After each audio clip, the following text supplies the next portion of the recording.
Good evening students. Today we'll discuss the answer to the question that how to know if binding energy for a reaction is positive or negative. तो हम nuclear physics पढ़ रहे हैं, तो nuclear reaction की ही बात कर रहे हैं, ठीक है। कि किसी न्यूक्लियर रिएक्शन में तुम कैसे पता करोगे कि बाइंडिंग एनर्जी पॉजिटिव है या नेगेटिव उस रिएक्शन के लिए, ठीक है। Let's discuss. देखो, बाइंडिंग एनर्जी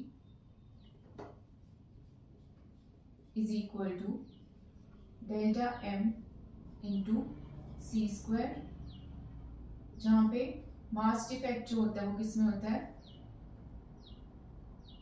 kg में, ठीक है। Is it clear? And this binding energy comes out to be in joule. ये हम डिस्कस कर चुके हैं।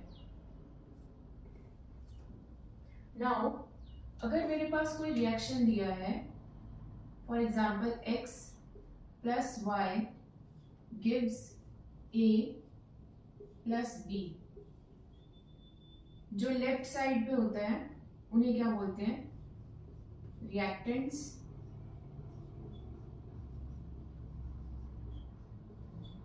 और जो राइट साइड पे होते हैं वो क्या होते हैं, products.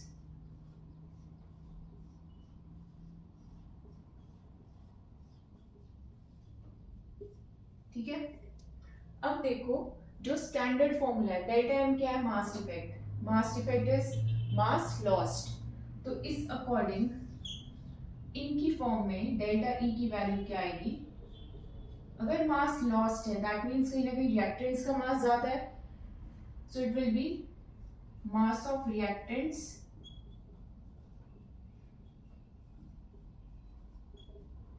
Minus mass of products multiplied by c square. Alright, ये एक स्टैंडर्ड फॉर्मूला है। इसमें रिएक्टेंट्स और प्रोडक्ट्स इन्हीं जगह पे रहेंगे। ऐसा नहीं होगा कि प्रोडक्ट्स आगे आएंगे और रिएक्टेंट्स बाद में। क्यों? क्योंकि ये वैल्यू है डेल्टा एम की, दैट इज मास लॉस्ट और द मास डिफेक्ट, ठीक है। ये जनरल फॉर्मूला है और इस फॉर्मूला को हमेशा याद रखना। This has to be noted down, please note it down. ये एक स्टैंडर्ड फॉर्मूला है। ऐसा कभी नहीं होगा कि mass of products minus mass of reactants into C square होगा। It will always be mass of reactants minus mass of products into C square. C square, C is the speed of light. अब हमारा question है कि how to know if binding energy for a reaction is positive और negative. ये था reaction, ये binding energy का formula. अब हम इस क्वेश्चन के आंसर पे आते हैं।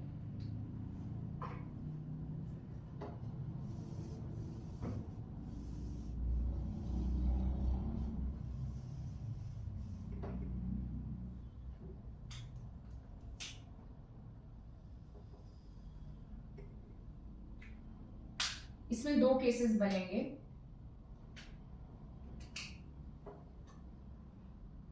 Case 1,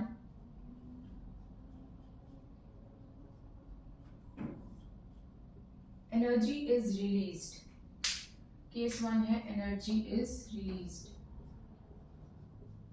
in the reaction. Energy is released in the reaction, ठीक है। अब देखो, एनर्जी रिलीज हो रही है, दैट मीन्स क्या मतलब हुआ इसका, एनर्जी रिलीज होने का मतलब है कि कुछ मास जो है वो कन्वर्ट हो रहा है एनर्जी में, ठीक है। That means mass of reactants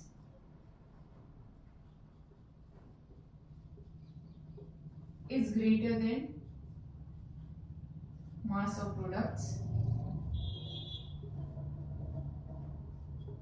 और जो इनका डिफरेंस है वो मास कन्वर्ट हो रहा है एनर्जी में, एंड वही एनर्जी रिलीज हो रही है रिएक्शन में। तो अगर ये वाला टर्म जो है वो बड़ा होगा इस टर्म से, that means this delta E will be greater then 0, that means positive. So delta E binding energy is positive for a reaction when mass of reactants is greater than mass of products.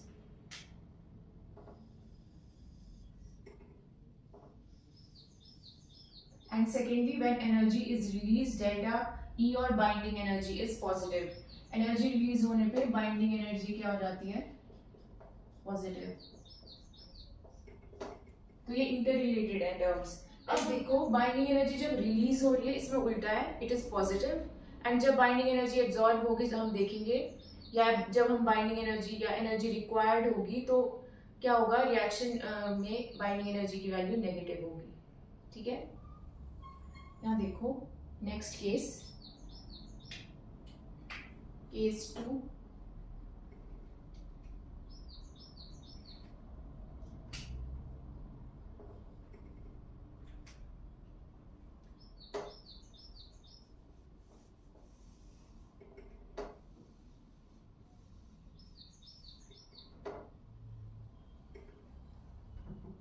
Case 2 मान लो ये है, मास of reactants is less than mass of products. अब क्या होगा, ये वाला term क्या हो जाएगा, negative. Delta E is less than 0, that means negative. ठीक है. अब इसका मतलब क्या हुआ, रिएक्टेंट्स माइनस प्रोडक्ट, ये वाला टर्म क्या है, नेगेटिव. मतलब प्रोडक्ट्स जो का मास जो है वो ज्यादा है, तो कहीं ना कहीं energy has got converted into some mass. ठीक है. और वो मास क्या हुआ, प्रोडक्ट्स में कंबाइन हो गया. तो यही हुआ, एनर्जी जो है वो मास में कन्वर्ट हो गई. सो दैट्स, तो हम ये बोल सकते हैं कि मास ऑफ रिएक्टेंट्स जब कम है मास ऑफ प्रोडक्ट से, तो binding energy is negative and also energy is getting converted to some mass. पिछले वाले केस में mass was getting converted into energy, अब energy is getting converted into mass. इस case का एक एग्जांपल ये हो सकता है कि तुम रिएक्टेंट्स की काइनेटिक एनर्जी बढ़ा रहे हो, काइनेटिक एनर्जी बढ़ा रहे हो. ठीक है. अब तुम जब रिएक्टेंट्स की काइनेटिक एनर्जी बढ़ाओगे यूजिंग पार्टिकल एक्सेलरेटर्स, तो उससे क्या होगा, प्रोडक्ट्स मतलब एनर्जी जो एक्स्ट्रा होगी ना, एक्स्ट्रा एनर्जी वो मास में कन्वर्ट हो जाएगी, और प्रोडक्ट साइड में मास जो होगा वो ग्रेटर होगा मास ऑफ रिएक्टेंट से.